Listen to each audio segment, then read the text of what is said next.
আমি আমার জায়গা থেকে আমাদের চিটাগংয়ে প্রোগ্রাম ছিল।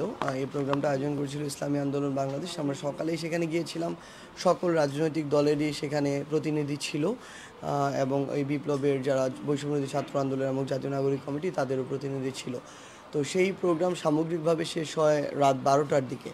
তো তখন হঠাৎ করে সোশ্যাল মিডিয়াতে এসে দেখতে পাই যে আমাদের রাজপথের সহযোদ্ধা যারা আমরা আসলে কাঁধে কাঁধ মিলিয়ে আমরা 18 কোটা সংস্কার আন্দোলনেও ছিলাম, আমরা এই অভ্যুত্থানেও ছিলাম। আমাদের ভাইয়ের উপরে এই একটা মানে অনাকাঙ্ক্ষিত এবং অপ্রত্যাশিত এরকম একটা আক্রমণ হয়েছে এবং এই বিপ্লব পরবর্তী সময়ে যদি আমাদের কোনো একজন বিপ্লবী ভাইকে রক্তাক্ত হতে দেখা যায়, এর চেয়ে কষ্টকর আর কিছু হতে পারে না আর কি।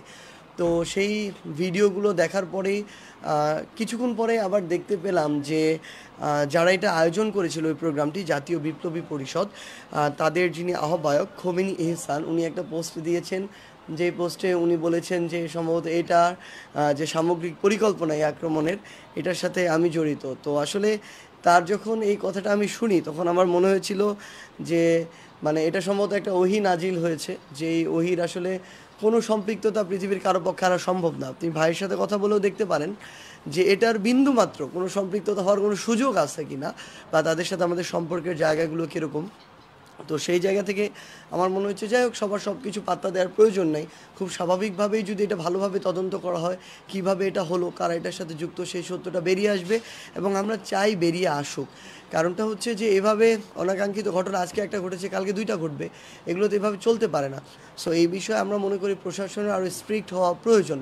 কারণটা হচ্ছে এভাবে ছোট ছোট ঘটনাগুলো থেকে বড় ঘটনার ধীরে ধীরে তৈরি হয় আর কি।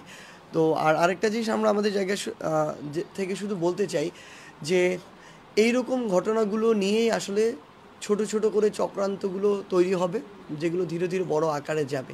নির্বাচন ঘিরে কোনো চক্রান্ত হচ্ছে?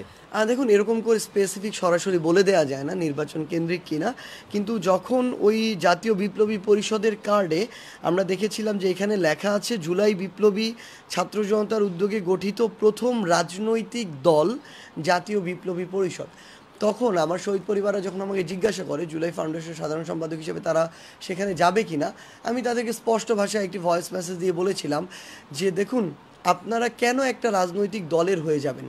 আপনারা তো পুরো বাংলাদেশের, আপনাদের ওই রেসপেক্টের জায়গাটা পুরো বাংলাদেশের মানুষের কাছে আছে।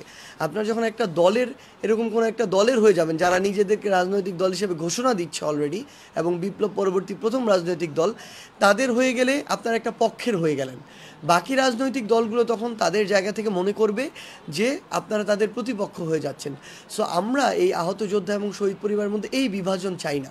আপনারা একটা প্ল্যাটফর্মে থাকবেন, আপনারা যে কোনো যদি প্রোগ্রাম করতে চান, আপনাদের দাবি তুলে ধরতে চান, শহীদ মিনারে হোক, সোহরাওয়ার্দী উদ্যানে হোক, যে কোনোখানে হোক, আমরা আমাদের জায়গা থেকে বৈষম্যবিরোধী ছাত্র আন্দোলন হোক, জুলাই শহীদ স্মৃতি ফাউন্ডেশন হোক, আমরা আমাদের জায়গা থেকে সহযোগিতা করব। যেই প্ল্যাটফর্মও এখন আপনাদের জন্য কাজ করে যাচ্ছে বা যেই প্ল্যাটফর্মের নেতৃত্বে এই অভ্যুত্থান হয়েছে, তো সেই জায়গা থেকে এটি বলেছিলাম। সম্ভবত এই সূত্র ধরে ওই পরিষদের যিনি আহ্বায়ক খোমেনি এহসান, উনি এই কথা বলেছেন। কিন্তু আমার মনে হয় কি, একটা এরকম একটা প্ল্যাটফর্ম যারা তৈরি করেছেন, তার যারা নিজেদেরকে রাজনৈতিক দল দাবি করছেন, তাদের আহ্বায়ক যদি এরকম মানে অবিবেচনা প্রসূত এবং মানে যেখানে বিন্দুমাত্র কোনো সেন্স ক্রিয়েট করেন এরকম কথা বলে, আমাদের মনে হয় যে এগুলো আসলে ষড়যন্ত্রের গন্ধ, কিংবা হচ্ছে এগুলো বিভিন্ন আসলে উস্কানি। তো আমরা আমাদের জায়গা থেকে মনে করি যে এই ঘটনাটা একটা সুষ্ঠু তদন্ত হওয়া উচিত। আজকে আমাদের ফারুক ভাইয়ের সাথে হয়েছে, কালকে আমাদের সাথে হবে, অন্য কারোর সাথে হবে। এগুলো বন্ধ হওয়া প্রয়োজন এবং এগুলোর বিচার হওয়া প্রয়োজন। এবং আমরা আমাদের জায়গা থেকে আমাদের ভাইয়ের, স্পেশালি আমাদের এই অভ্যুত্থানের একজন গুরুত্বপূর্ণ সহযোদ্ধার সুস্থতা কামনা করি। আমরা বিশ্বাস করি আমরা যদি ইউনাইটেড থাকি তাহলে আগামীতে এরকম যে কোনো অনাকাঙ্ক্ষিত ঘটনা আমরা প্রতিরোধ করতে পারবো।